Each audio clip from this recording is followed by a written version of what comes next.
வெறுங்கை இல்லைங்க.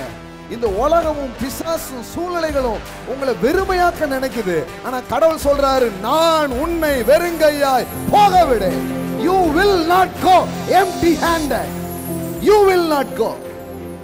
நீங்கள் முயற்சிக்கும் போது சொல்வார்கள் இது வீண் முயற்சி என்று. நீங்கள் ஜெயித்த பின் சொல்வார்கள் இது விடாமுயற்சி என்று.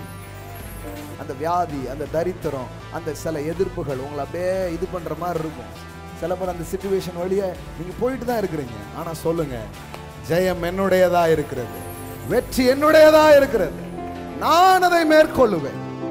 நான் மேற்கொள்ளுகிறவனா இருக்கிறேன். I am a more than a conqueror. போர் இருக்கிறது எவ்வளவு நிச்சயமோ அதை விட நிச்சயம் நீங்கள் அந்த போரில் ஜெயிப்பீர்கள் என்பது வேதம் சொல்லுகிறது. அவர் உங்களை நிமிர்ந்து நடக்க பண்ணுகிற தேவன். ஏதோ சில சூழ்நிலைகள் நிமித்தம், ஏதோ சில காரணங்கள் நிமித்தம் உங்க வாழ்க்கையில ஒரு குனிவு வந்திருக்கலாம். ஆனா இந்த கான்ஃபரன்ஸ் குனிந்த உங்க தலைய நிமிர பண்ணும்படியா, ஆமென், குனிந்த உங்க தலைய நிமிர்த்துகிற ஒரு நாளா இந்த நாள் இருக்கிறது. வரும்னு ஒருத்தர் பிரசங்கம் பண்ணார். நாங்க அதை நம்பணும். தேவன் அதை வர வச்சார். எப்படி வந்துச்சு? பிடுங்குகிற எகிப்தியர்களின் கைகளில் இருந்து எங்களுக்கு வர வேண்டியதை வரவழைத்தார்.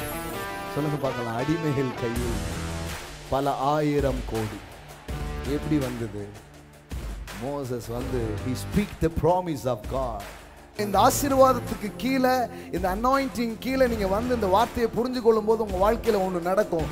இதுவரைக்கும் உங்க கையை விட்டு போனதை தான் நீங்க பார்த்திருப்பீங்க. இனிமே உங்க கைக்கு வருவதை நீங்கள் பார்க்க ஆரம்பிப்பீங்க. உங்கள் கரங்களுக்கு வருவதை நீங்கள் பார்க்க ஆரம்பிப்பீங்க.